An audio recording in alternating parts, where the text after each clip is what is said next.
Richard Childress built RCR from almost nothing and turned it into a powerhouse team.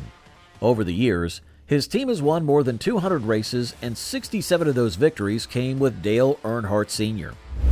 But what just happened might be his most insane moment yet. This story will change how you see Childress and his legacy. Make sure to watch until the end, because this is something no NASCAR fan can afford to miss.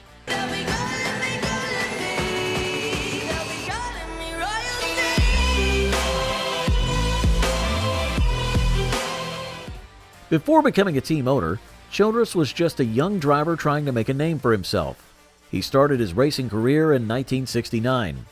By the time he was in his early 20s, Childress was already trying to make a living in the racing world. In 1969, he made his NASCAR debut as a driver. But money was always an issue, so he looked for side jobs to support his career. Back then, he didn't have much money, so he had to work on his own cars. NASCAR was not as big as it is today.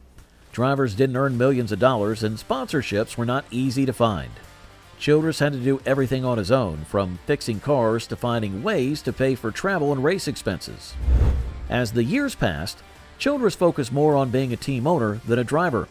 He saw an opportunity to build a successful team, and he took it.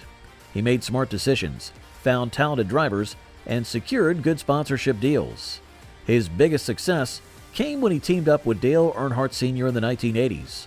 Earnhardt Sr. was already a rising star, but with Childress's team, he became one of the greatest drivers in NASCAR history. One of the most famous races that involved Childress, Earnhardt Sr., and Dale Earnhardt Jr. happened in 1998. NASCAR held an exhibition race in Japan called the Coca-Cola 500 at Twin Ring Motegi. This race was special because it was the first time Earnhardt Sr. and Dale Jr. raced against each other. Dale Jr. was young and still trying to prove himself, while his father was already a legend. With 10 laps to go in the race, Earnhardt Sr. was running in the top 10. He realized he could not win, so he decided to stay on the track with old tires instead of making a pit stop. Dale Jr., however, had a different plan. He decided to go to the pits for fresh tires. Richard Childress helped Dale Jr. by giving him tires that were originally meant for Earnhardt Sr.'s car. When Dale Jr. returned to the track, he had much more speed than his father, and as he caught up to him, he made an aggressive move and forced Earnhardt Sr. into the wall. Earnhardt Sr. tried to spin him out in retaliation, but did not succeed. He was furious about what had happened. In the end, Dale Jr. finished the race in 6th place, 2 spots ahead of his father. Mike Skinner won the race after a tough battle with Jeff Gordon, but the real story was the tension between Earnhardt Sr. and his son. On the 13-hour flight back home, Earnhardt Sr. barely spoke to anyone. He was still angry about what had happened in the race. Dale Jr. later joked that his father threw a shoe at him, nearly hitting his head. In Japan, we stole a set of tires out of his pit. It wasn't really. You're kidding me. Started off on a bad foot. It wasn't really stealing, but we borrowed it. You gave them back. Richard Childress said that we could take them, that they weren't going to use them. So we come in, get tires, restart. On the restart, I'm trying to pass as many cars as I can, and I got on the inside of Dad and coming off turn 4. I'm in the gas, and I ran him high off of turn 4. And he ran in the back of me, real upset. And then after the race, threw a shoe at me. And when we were in a little changing room, we were changing, he threw a shoe at me like hard. Another major controversy involving Childress happened at Richmond Raceway. The race was one of the last 4 events before the playoffs. Austin Dillon, one of Childress's drivers, was in a desperate situation. He needed to win the race to make the playoffs. Joey Logano was leading on the final lap, and Dillon made an aggressive move and crashed Logano. Denny Hamlin, who was behind Dillon, tried to take advantage of the situation, but Dillon crashed Hamlin too. In the end, Dillon crossed the finish line first, but the victory was surrounded by controversy. After the race, team radio recordings surfaced. Dillon's team had told him to wreck Logano.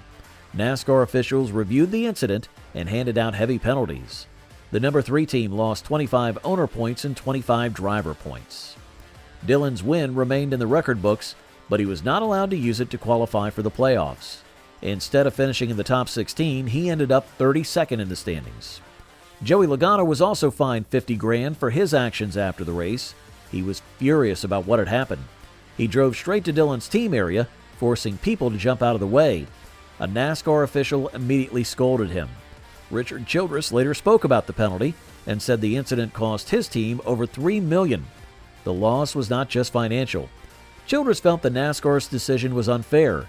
He believed that similar incidents had happened before without the same level of punishment. Despite the controversies, Childress remains a respected figure in NASCAR. His team has won multiple championships, and he continues to compete at the highest level. He's been part of NASCAR for over 55 years, and his impact on the sport is undeniable.